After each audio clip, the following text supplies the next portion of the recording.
My laptop came today, and rather than unbox it now, I am going to put it aside and open it later. In the meantime, here is a review of Thanos the End, issue 5, which is, in my eyes, when Jim Starman should have stopped writing comics. He was already treading water with Thanos. He had milked this character dry. And this feels like it should be the last Thanos story. There is nowhere to go from here. Nevertheless, Jim Starman continues to write Thanos after this, again and again and again and again and again and again and again and again and again. I took a stab in the dark with the amount of agains I needed to say, and I was off by one. And this here is the peak of where you can go with Thanos. So every subsequent Jim Starman Thanos story tries to top this by having him do everything he does in this, but also more. It is very annoying because this would have been a fitting and great end to Jim Starman's Thanos fanfics. I love this series, and I have mentioned in my reviews of the first 4, and also the trade paperback of it, which I reviewed. This is a personal favourite, and I do believe there is some of that pesky nostalgia involved for me.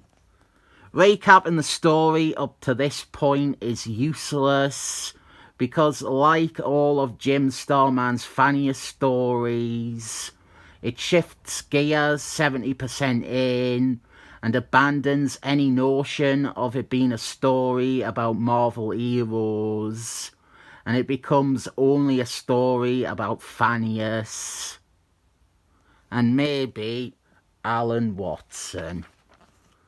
Thanos has become one with the universe. He is its true god now. But with supreme godhood comes enlightenment. And Thanos quickly reflects on his life and realises how petty and pointless it all was. And he seems to, in his oneness with all, desire to be benevolent. Fucking adverts, though. This is like, I think this might have been the month where they started having an advert on every second page. I didn't remember if the other issues were like this, but I feel like I would have pointed that out if it was the case. Thanos, using God maths, he discovers that there is a critical flaw in the universe.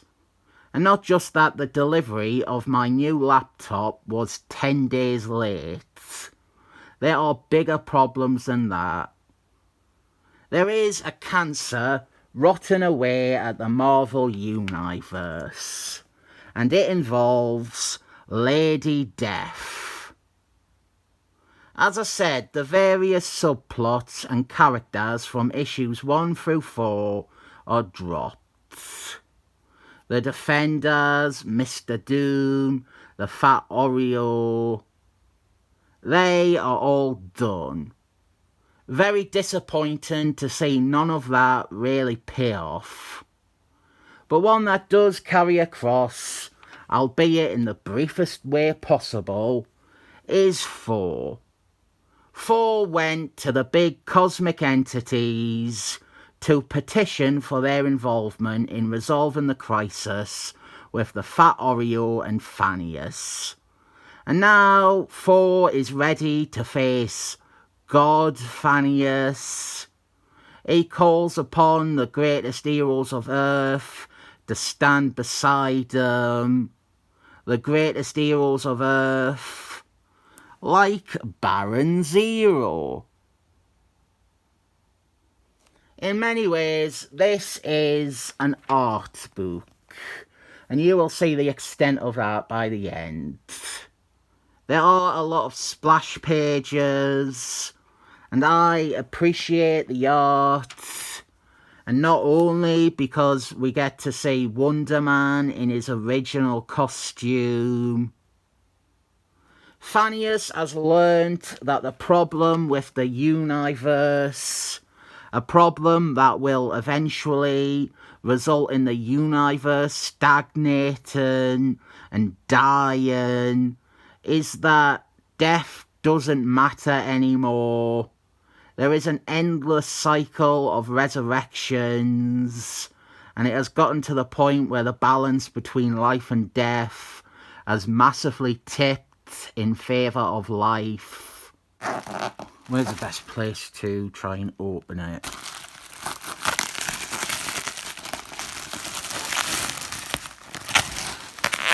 That is a pleasing amount of protection. Omnibuses and stuff should come like this.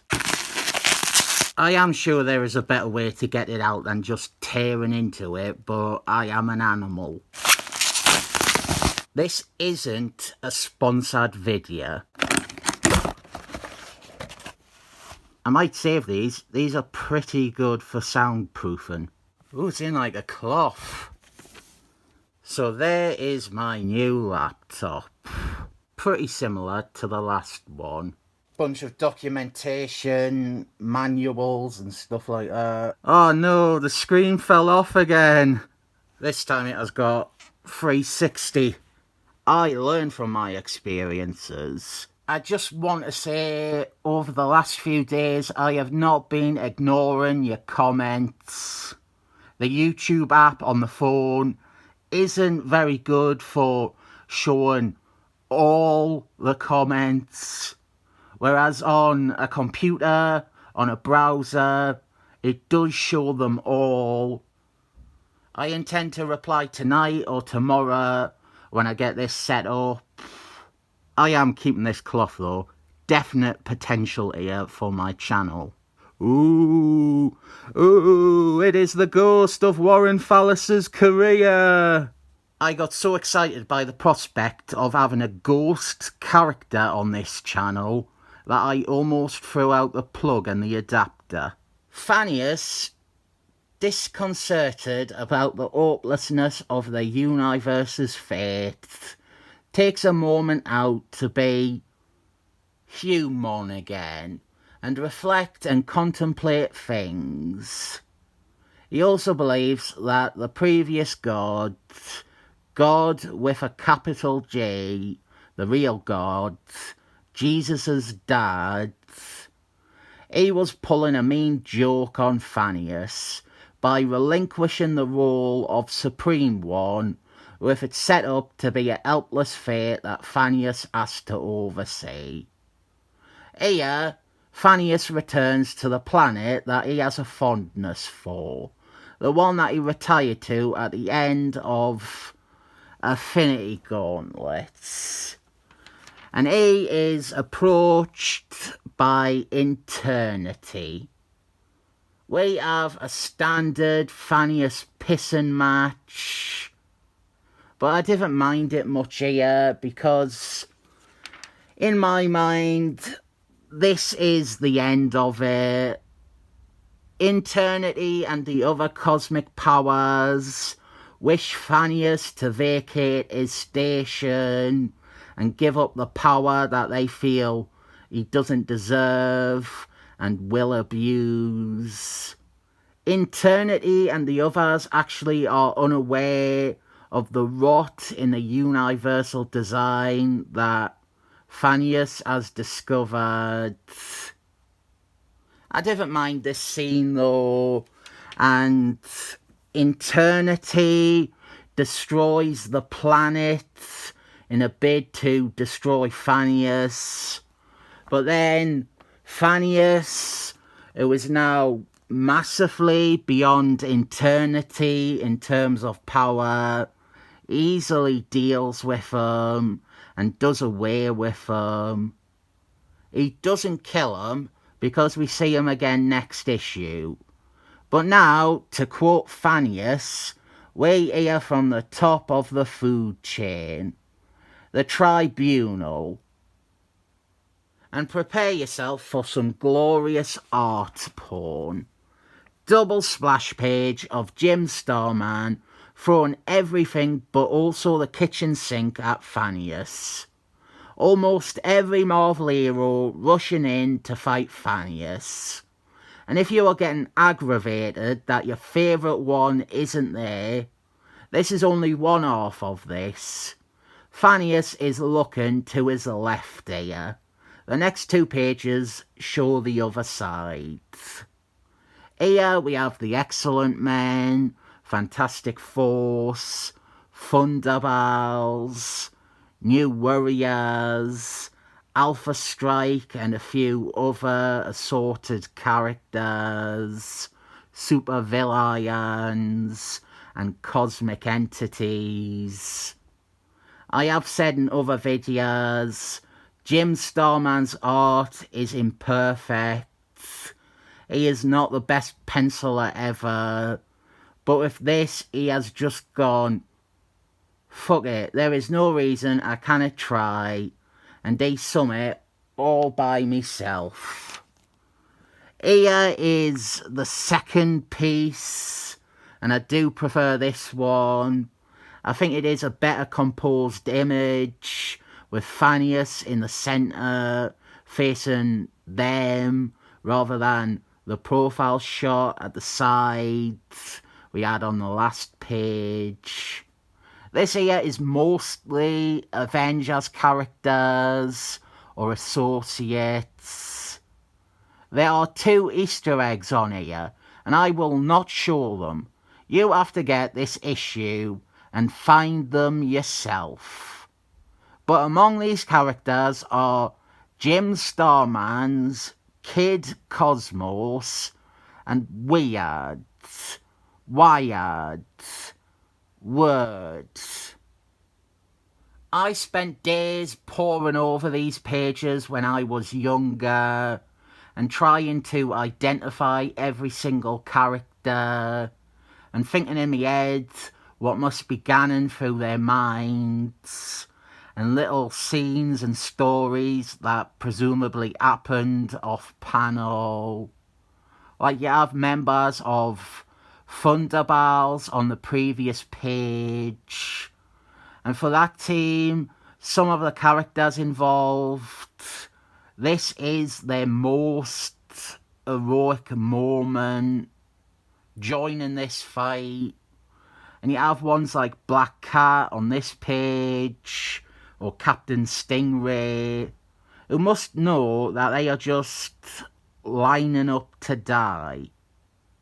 And as I said, the art isn't perfect by any stretch of the imagination, but it is impressive and enjoyable. It really shows a creator trying his absolute hardest, and it is great in spite of its flaws. Thanos' ideas of being a benevolent god are shattered when his petty anger comes to the top.